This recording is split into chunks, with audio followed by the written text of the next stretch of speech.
Automation does create new jobs, but it slashes an awful lot of old jobs and ultimately leaves us with less people on the waterfront.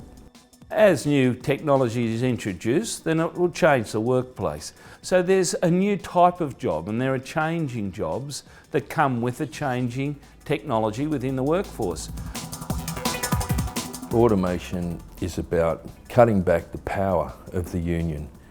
It's used firstly as a blunt instrument for a company to introduce technology without consultation. That's a big problem. Secondly, if it's used for union busting. There's no doubt that terminals in this country one day will all be fully automated. We're not scared of automation. Automation changes the dynamic within the workplace. Jobs like maintenance and jobs like clerical become extremely important, and as a consequence we've seen employers turn towards those two areas and seek to attack them.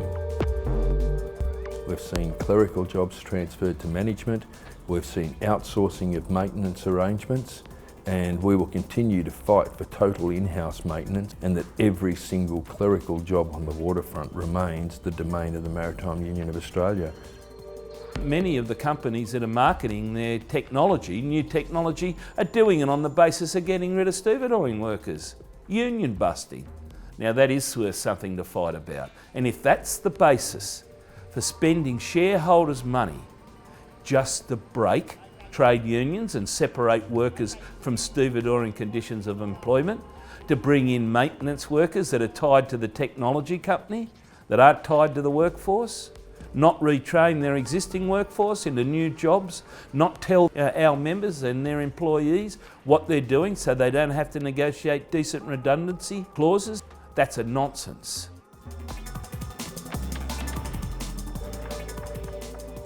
A company that's come in from the Philippines by the name of ICTSI, they won the 3rd terminal operator position down in Melbourne. We have not yet seen in this country remote control key cranes. They are bringing them in. Remote control cranes will come in and we will operate them. It's alongside full optical character recognition sensors on the crane legs so that boxes coming off the ship will be plugged straight into the system, which removes a clerical job. What our obligation is to make sure the spoils of automation flow to the workforce as well as to the big bankers and the big shareholders and investors. I mean, what's the point of the world if we're about introducing technology for the sake of it, replacing workers that can work more efficiently in already a diminished workforce and doing it for no other reason except you can, or you've got an ideology, or that you're pumping up like a big fat turkey, the corporation, for someone to come in and pay an inflated price for it, and have all your mates in the media saying what geniuses those chief executives and those managers are. Well, that's bullshit. If they want to remove MUA members and throw us onto the street, there's a social obligation on them employers to deliver a social dividend.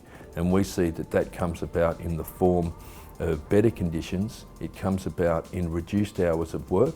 Another key claim is to make sure that we get as many people covered under the agreement in the terminal as possible.